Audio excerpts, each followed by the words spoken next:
नमस्कार दोस्तों, जय जोहार। मैं कौशल तिवारी और बिहनिया संध्या में आपका स्वागत है। लोकसभा चुनाव के दूसरे चरण में यदि सबसे ज्यादा चुनौती किसी को है तो वह भारतीय जनता पार्टी को है, क्योंकि जिन 89 सीटों पर 26 अप्रैल को मतदान होना है उसमें से लगभग 50 सीटें भारतीय जनता पार्टी के पास है और इसे बचाना इसलिए भी बेहद मुश्किल हो रहा है क्योंकि एक तरफ कांग्रेस की न्याय गारंटी योजना है, संविधान बदल देने की चर्चा है, तो दूसरी तरफ राजपूत समाज भी दम दिखाने लगा है।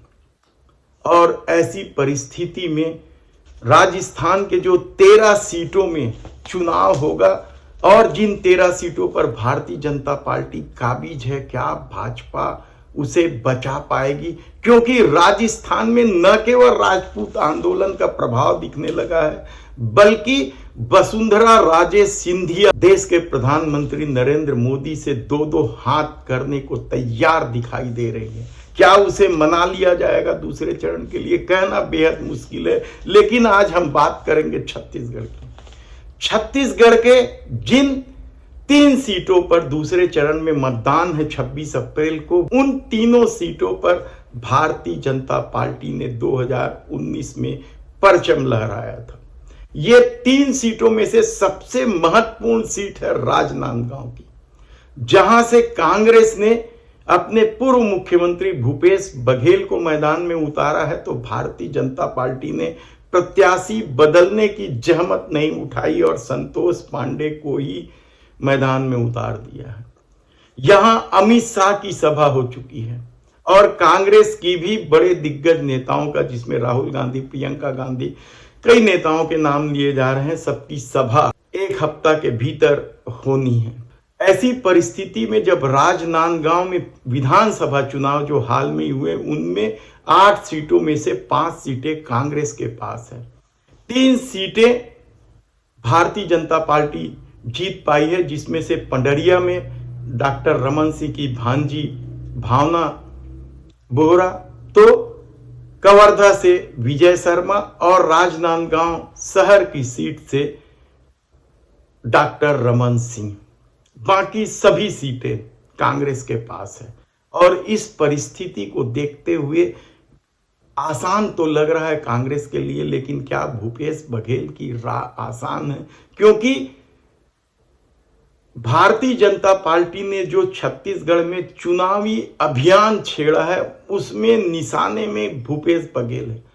चाहे किसी भी क्षेत्र में भारतीय जनता पार्टी के नेता प्रचार में जा रहे हैं, मुख्यमंत्री विष्णुदेव साय हो या उप मुख्यमंत्री द्वय विजय शर्मा और अरुण शाह हो या दूसरे नेता हो, सब भूपेश बघेल के कार्यकाल को लेकर ही सवाल उठा रहे हैं और उसी पे हमला कर रहे हैं। लेकिन दूसरी तरफ कांग्रेस ने न्याय गारंटी योजना को जिस तरीके से घर घर पहुंचाया है और भूपेश बघेल ने अपने कार्यकाल के दौरान राजनांदगांव क्षेत्र में जो काम किया, उससे क्या भूपेश बघेल की राह आसान हो जाएगी?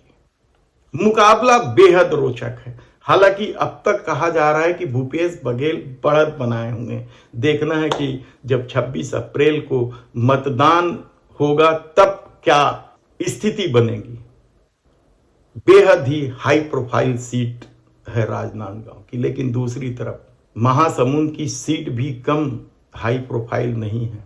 यहां भूपेश सरकार में गृह मंत्री रहे ताम्रध्वज साहू समाज के धाकड़ नेता है, उसे कांग्रेस ने मैदान में उतारा है और सामाजिक समीकरण को देखते हुए उतारा है कि महासमुंद में अब तक साहू पिछले 3 चुनावों से जीत रहे हैं और इसी रणनीति के तहत ताम्रध्वज साहू को दुर्ग से लाकर महासमुंद में उतारा गया है। लेकिन शुरुआती विरोध के बाद अब जो गारंटी योजना कांग्रेस की चल रही है और संविधान बदलने की जो चर्चा चल रही है, उससे हरिजन आदिवासी वोट गोलबंद हो रहे हैं, जिसका फायदा ताम्रध्वज साहू को मिल सकता है। लेकिन भारतीय जनता पार्टी यहां बेहद मजबूत है। पिछले 3 चुनाव से भारतीय जनता पार्टी यहां काबिज है। उससे पहले कांग्रेस ने यह सीट जरूर जीती थी, अजीत जोगी तब चुनाव जीत गए थे, 2004 की बात है ये। उसके बाद लगातार भारतीय जनता पार्टी यहां से जीतती रही है, लेकिन भारतीय जनता पार्टी ने एक नया प्रयोग किया। यहां पिछले 3 चुनावों में तो वह साहू उम्मीदवार को चुनाव मैदान में उतारते रही, लेकिन इस बार अघरिया समाज को टिकट दे दिया। और अघरिया समाज को टिकट शायद इसलिए दिया गया है क्योंकि रायगढ़ को साधना है। हमने पहले भी बताया कि किस तरीके से रायगढ़ में ओपी चौधरी हो या मुख्यमंत्री विष्णुदेव साय हो, हर हाल में रायगढ़ जीतना चाहते हैं और रायगढ़ में अघरिया वोटों की बहुलता है, इसलिए उससे लगे बसना विधानसभा क्षेत्र में पहले विधायक रहीं, उन्हें टिकट दे दिया गया और जिससे साहू समाज में नाराजगी भी है। और मोटे तौर पर माना जाता है कि साहू वोटर भारतीय जनता पार्टी के ज्यादा नजदीक है, लेकिन जब कांग्रेस ने प्रत्याशी उतार दिया है तो क्या साहू वोटों के विभाजन से या ताम्रध्वज साहू या कांग्रेस की तरफ खिसकने से भारतीय जनता पार्टी के लिए यह गढ़ बचा पाना मुश्किल होगा? कहना कठिन है क्योंकि भारतीय जनता पार्टी का इस क्षेत्र में प्रभाव है। हालांकि विधानसभा की स्थिति से यदि आकलन करें तो दोनों ही पार्टियों के पास, कांग्रेस ने भी यहां से 4 सीटें जीती है और भारतीय जनता पार्टी ने भी यहां से 4 सीटें जीती है, लेकिन वोटों के लिहाज से कांग्रेस थोड़ी आगे है, यानी इतनी आगे भी नहीं। बीजेपी को उसकी भरपाई करना मुश्किल होगा। 9-10 हजार वोटों का ही अंतर है और ये लोकसभा चुनाव में बहुत ज्यादा मायने नहीं रखते हैं, यानी मुकाबला बेहद रोचक है। कौन जीतेगा कहना अभी से बेहद मुश्किल है। तब तीसरी सीट जो कांकेर की है, बेहद महत्वपूर्ण सीट है। पिछले चुनाव में कांग्रेस यहां से मामूली अंतर से हारी थी, 5000 वोटों से, और जो प्रत्याशी हारे थे बीरेश ठाकुर, उसे ही टिकट दिया गया इस बार। और इसलिए जो सीटें बताई जा रही है छत्तीसगढ़ की 11 में से जिन सीटों पे कांग्रेस जीत सकती है, उस कांकेर का नाम सबसे ऊपर है। और इसकी एक बड़ी वजह यह भी है कि भारतीय जनता पार्टी ने तो प्रत्याशी बदला, लेकिन उस व्यक्ति को टिकट दे दिया जिन पर महिला उत्पीड़न का आरोप है। आपत्तिजनक हालत में एक महिला के साथ पकड़ाए जाने पर पीटे जाने का भी चर्चा है और गोंडवाना समाज भी उस महिला को लेकर पुलिस तक पहुंच गई है। मामला बेहद गर्म है क्योंकि मामला महिला उत्पीड़न का है और दूसरी तरफ कांग्रेस यहां संविधान बदल देने, आरक्षण खत्म कर देने की हवा फैलाई हुई है। तो नारी न्याय गारंटी का भी गांव-गांव में फॉर्म भराया जा रहा है।